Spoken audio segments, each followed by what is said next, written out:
کیا شریعت میں یہ جائز ہے کہ لوگوں کو بغیر کسی مقدمے کے غائب کیا جائے، پہلا سوال. اور کیا شریعت میں یہ جائز ہے کہ جرم کوئی اور کرے اور اس کے رشتہ داروں کو سزا دی جائے، یہ دوسرا سوال. اور تیسرا سوال جو انہوں نے مجھے دیا اور کہا کہ میں ان کی معاونت کروں اسلام آباد ہائی کورٹ کی، وہ یہ ہے کہ کیا شریعت میں صرف شبے کے اوپر، خیال کے اوپر، کسی کی بات کے اظہار کے اوپر، اور جو بندہ پالیٹکس میں بھی نہیں ہے اور عام شہری ہے اس کو ڈیو پروسیس آف لاء کے بغیر غائب کیا جا سکتا ہے؟ اس کے بارے میں شریعت بڑی کلیئر ہے، میں انشاءاللہ معاونت کروں گا.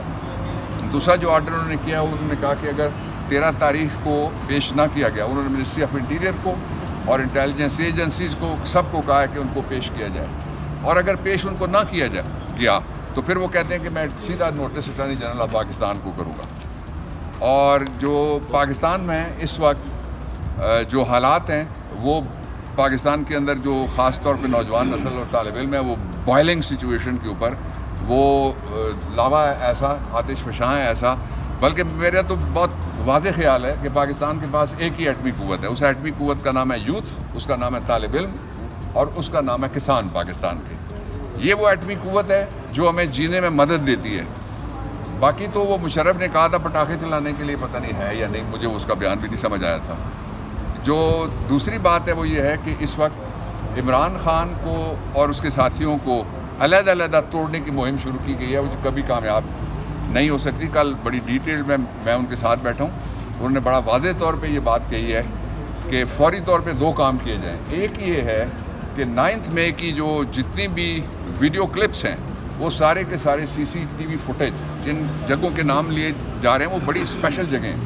یہ ہو ہی نہیں سکتا جب آپ کھڑے، یہ بھی اسپیشل جگہ ہے سیکورٹی کے اعتبار سے، جہاں 1 انچ کوریج ہو رہی ہے CCTV فوٹیج کی سڑک سمیت. تو وہ فوٹیجز کون لے گیا؟ ایک بات. دوسرا وہ یہ کہتے ہیں کہ اس سے پہلے جو حبوط الرحمان کمیشن رپورٹ آئی تھی، اس کے بعد پھر الیکشن کی دھاندلی کا کمیشن بھی بنا تھا، تو ایک کمیشن بنایا جائے اور ناٹ لیس دین دی ججز of the honourable supreme court of Pakistan, جو اس کو پروب کریں اور پتہ لگائیں کہ اس کا اصلی مجرم کون ہے.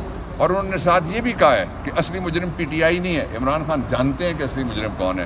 اس حکومت کا کاؤنٹ ڈاؤن شروع ہو گیا ہے عمران خان کے مطابق. میں ان سے اگری کر کے آیا ہوں کل کہ یہ 2 مہینے کے اندر نہیں رہے گی، اس لیے کہ اگر یہ رہے گی تو پاکستان کی معیشت نہیں پھر رہے گی. یہ اگر حکومت رہے گی تو پاکستان کا غریب پھر نہیں رہے گا. یہ اگر رہے گی تو پھر پاکستان کے لوگوں کے گھروں میں بجلی نہیں رہے گی. کل جو انہوں نے مذاق کیا ہے، یہ بے شرمی کی انتہا ہے کہ 2 روپے میں تو مونگ پھلی کا ایک دانہ نہیں ملتا آج کل. 2 روپے میں تو مٹھی بھر چاول نہیں ملتے. انہوں نے کہا جی کہ 2 روپے کی ہم رعایت دینے لگے ہیں، جو آپ کے منہ پہ قوم مارے گی اٹھا کے. جو 2 روپے کی آپ کہتے ہیں بجلی میں رعایت دی ہے، اصل رعایت اس طرح سے بنتی ہے. جو 9 فروری کے خالق ہیں، یہ وہ ہیں جن نے 9 مئی کا ڈرامہ رچایا تھا. آج بھی فارم 47 کس نے بنائے ہیں؟ اسٹیبلشمنٹ کی مدد کے بغیر یہ بنا سکتے ہیں؟ معافی ہے ہی نہیں. میں تو یہ بار بار کہتا ہوں، دیکھیں 9 مئی کی معافی نہیں ہے. 9 مئی کے 2 قسطیں ہیں نا. پہلی قسط میں ایک چیز ثابت ہے، آپ معافی مانگو. ایک چیز ثابت ہو گئی نا، سپریم کورٹ نے ثابت کر دی. دوسری ثابت ہونا ہے. یہ نہیں ہوتا کہ آپ الزام لگا دیں کہ معافی نہیں دے گی. کون معافی نہیں دے گا؟ آپ چیف جسٹس ہیں، آپ جج ہیں، آپ سپریم کورٹ ہیں. فیصلہ کس نے کرنا ہے؟ آپ ایک الزام لگانے والے ہو. ایک ہے عدالت نے فیصلہ کرنا ہے. عدالت نے فیصلہ کر دیا. ابھی آپ کے سامنے لاہور ہائی کورٹ میں جب کیس گیا تو انہوں نے کہا جی لے آؤ کیا ایویڈنس ہے. انہوں نے کہا جی کچھ بھی نہیں ہے. بھائی عدالت میں ایک چیز ثابت نہیں ہوتی، آپ کہتے ہو معافی نہیں دیں گے. یعنی یہ پھر اس کا مطلب یہ ہے کہ اچھا پھر اس سے آگے چلو. یہ بھی کل خالد صاحب سے بات ہوئی. خدیجہ شاہ جس گاڑی میں جا رہی ہے اندلیب عباس کی گاڑی ہے. اندلیب عباس اور خدیجہ شاہ اکٹھے احتجاج کرنے جا رہے ہیں. آپ نے دونوں کو خلاف مقدمہ بنایا. اندلیب عباس ہماری لیڈر تھی، خدیجہ شاہ ہماری صرف سپورٹر تھی. خدیجہ شاہ 8 مہینے جیل میں رہتے ہی اندلیب عباس نے پریس کانفرنس کی، وہ فرشتہ بن گئی. آپ دیکھیں، اگر آپ نے قانون کا اطلاق سب کے اوپر برابر کرنا ہے، اگر پارٹی کو ڈسمنٹل کرنے کی نیت سے یہ ڈرامہ نہیں رچایا گیا، تو آپ کے پاس بیسٹ ایویڈنس یہ ہے CCTV فوٹیج. آپ کو یاد ہوگا کہ IG نے پہلے دن IG پنجاب نے ایک اسٹیٹمنٹ دی تھی، پریس کانفرنس کی تھی. اس نے کہا جی سب سے بڑا اگر مجرم ہے ہمارا 9 مئی کا، وہ ہے ڈاکٹر مراد راز. اس کی 27 کالیں ہیں، 27 کالیں ہیں. میں خود اس کی پریس کانفرنس سنی تھی. کیا ہوا؟ ایک دن کے لیے وہ جیل نہیں گیا. کیوں؟ کہ اس نے پارٹی چھوڑ دی، استحکام پاکستان پارٹی میں چلا گیا. اگر آپ نے اس ملک میں نظام قانون اور نظام انصاف کا تماشا بنانا ہے اور اپنے آپ کو سپر پاور بنانا ہے اور یہ کہنا ہے کہ جو ہم کہہ دیں گے کہ وہ اور پہ آخر ہے، تو پھر اس طرح ملک نہیں چلا کر. مجھے بتائیں، پہلے دن انہوں نے کہا جوڈیشل کمیشن کے ذریعے ثابت کرو، پہلے دن سے یہ کہا کہ مجھے کڈنیپ کیا گیا، غلط کیا گیا، پہلے دن سے یہ کہا کہ جناب سی سی ٹی وی فوٹیجز لے آؤ، یہ تینوں باتیں کہیں.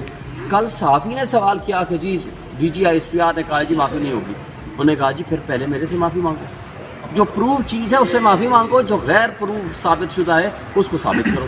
یہ دو چیزیں ہیں نا.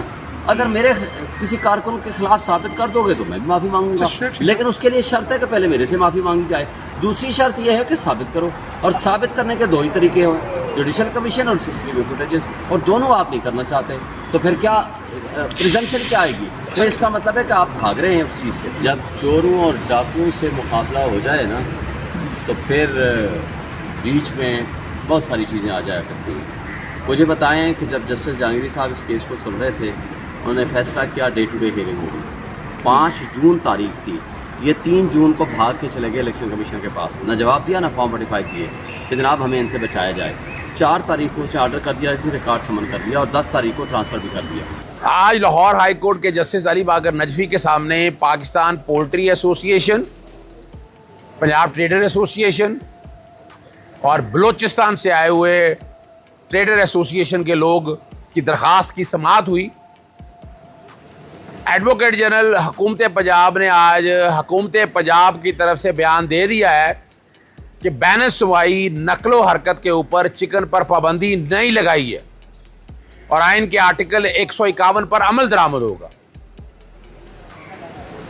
جواب کی روشنی کے اوپر میں نے ڈیٹ لی ہے اگلے جمعے کی، لیکن جو سب سے اہم بات ہے کہ آج حکومت پنجاب نے مریم صفدر اور نے یہ بات مان لی، اور جو پابندی لگا کے یہ لوگ سامنے آپ کے کھڑے ہیں جن کا کروڑوں روپے کا نقصان ہوا ہے، اور آج یہ بھی مان لی انہوں نے کہ 70% چکن جو ہے وہ پنجاب میں پیدا ہوتا ہے اور آرٹیکل 151 کے تحت پابندی نہیں لگا سکتی. لیکن ڈیرہ غازی خان کے بارڈر کے اوپر پنجاب ملٹری بارڈر فورس نے اور ڈپٹی کمشنر نے یا ڈی پی او نے گاڑیاں روکی اور کتنا چکن ضائع ہوا، کروڑوں روپے کا نقصان ہوا. عدالت کو یہ بتایا، میں کہا جی میں وہ بھی پڑھ سکتا ہوں جو بیانات دیے گئے، جو میں نے ان کو نوٹس ڈالے تو ان میں انہوں نے کہا کہ کن کے کہنے پہ پابندی لگا رہے ہیں، اور مقصد یہ تھا کہ عام آدمی فارمر کو مار دینا. یہ قیمت اس طریقے سے کم کرنا چاہتے تھے تاکہ جو چکن ہے نا پنجاب کے اندر نہ زیادہ ہو جائے اور پوری پاکستان کے اندر چکن نہ ملے. بہرحال آج اس بات پہ حکومت پنجاب نے اقرار کر لیا ہے کہ ان کی پاس اختیار نہیں ہے بین صوبائی چکن پہ، یعنی چکن پنجاب سے دوسرے صوبوں میں جانے کی پابندی لگا سکے. اگر لگانی ہوگی تو اس میں وہ صدر اور طریقہ کار بڑا وضاحت کے ساتھ دیا ہوا ہے. قیمت کے حوالے سے بتایا کہ قیمت میں کتنا ظلم ہو رہا ہے. یہاں پر جو پیداواری لاگت ہے اس سے سستا چکن خریدنے کا کہا جا رہا ہے، تو اس میں فارمر کا نقصان بھی ہو رہا ہے. 2-2 لاکھ روپے جرمانہ کیا گیا ہے. میں نے کہا یہ بھی میں ثابت کر دیتا ہوں کہ 2-2 لاکھ ہے، اور جو قیمت مقرر کرنے کا میکانزم ہے وہ عدالت کے سامنے رکھیں کیا ہے. اس بنیاد پر کیس کی سماعت اگلے جمعے کو 16 تاریخ کے لیے عدالت نے 16 یا 17 کے لیے عدالت نے یہ ملتوی کی ہے.